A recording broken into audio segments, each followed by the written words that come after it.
ಕಾಂಗ್ರೆಸ್ನವರಿಗೆ ಗ್ರಾಚಾರ ಸರಿ ಇಲ್ಲ ಅಂತ ಕಾಣ್ತದೆ.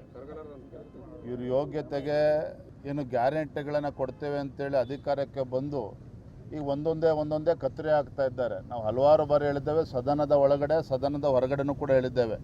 ಈ ಗ್ಯಾರಂಟಿ ಯೋಜನೆಗಳು ಹೇಗಾಗಿದ್ದಾವೆ ಅಂತ ಹೇಳಿದ್ರೆ, ಒಂದು ಕೈಲಿ ಕೊಡ್ತಕ್ಕಂಥದ್ದು ಮತ್ತೊಂದು ಕೈಲಿ ಕಿತ್ಕೊಳ್ತಕ್ಕಂಥ ಒಂದು ಗ್ಯಾರಂಟಿ ಯೋಜನೆಗಳಾಗಿದ್ದಾವೆ. ಕಾಂಗ್ರೆಸ್ ಕಾರ್ಯಕರ್ತರನ್ನಿದ್ದಾರೆ, ಗ್ಯಾರಂಟಿಗಳ ನಿರ್ವಹಣೆಗೋಸ್ಕರ ತಾಲೂಕು ಲೆವೆಲಲ್ಲಿ ಅಧ್ಯಕ್ಷರು ಉಪಾಧ್ಯಕ್ಷರುಗಳನ್ನು ಮಾಡಿಕೊಂಡು, ಜಿಲ್ಲಾ ಮಟ್ಟದಲ್ಲಿ ಮಾಡಿಕೊಂಡು, ರಾಜ್ಯ ಮಟ್ಟದಲ್ಲಿ ಮಾಡಿಕೊಂಡು, ಕಾಂಗ್ರೆಸ್ ಕಾರ್ಯಕರ್ತರಿಗೆ ಒಂದು ರೀತಿ ಸಂಬಳ ಕೊಡ್ಕೊಂಡು ಅವ್ರು ಸಾಕ್ತಕ್ಕಂಥ ಕೆಲಸ, ಇದ್ರ ಮುಖೇನ ಮಾಡ್ತಕ್ಕಂಥ ಕೆಲಸ ಕಾಂಗ್ರೆಸ್ ಸರ್ಕಾರ ಮಾಡ್ತಾ ಇದೆ. ಅದು ಬಿಟ್ಟರೆ ಜನರು ಇವತ್ತು ಶಾಪ ಆಗ್ತಾ ಇದ್ದಾರೆ. ರಾಜ್ಯದಲ್ಲಿ ಅಭಿವೃದ್ಧಿ ಇಲ್ಲ. ಇವತ್ತು ಗ್ಯಾರಂಟಿ ಅಂತ ಹೇಳ್ಕೊಂಡಿದ್ದು ರಾಜ್ಯದಲ್ಲಿ ಯಾವುದೇ ವಿಧಾನಸಭಾ ಕ್ಷೇತ್ರದಲ್ಲಿ ಯಾವುದೇ ಒಂದು ಅಭಿವೃದ್ಧಿ ಕೆಲಸ ಕಾರ್ಯಗಳು ಆಗ್ತಾ ಇಲ್ಲ. ಜನ ಇವತ್ತು ಪರದಾಡ್ತಾ ಇದ್ದಾರೆ.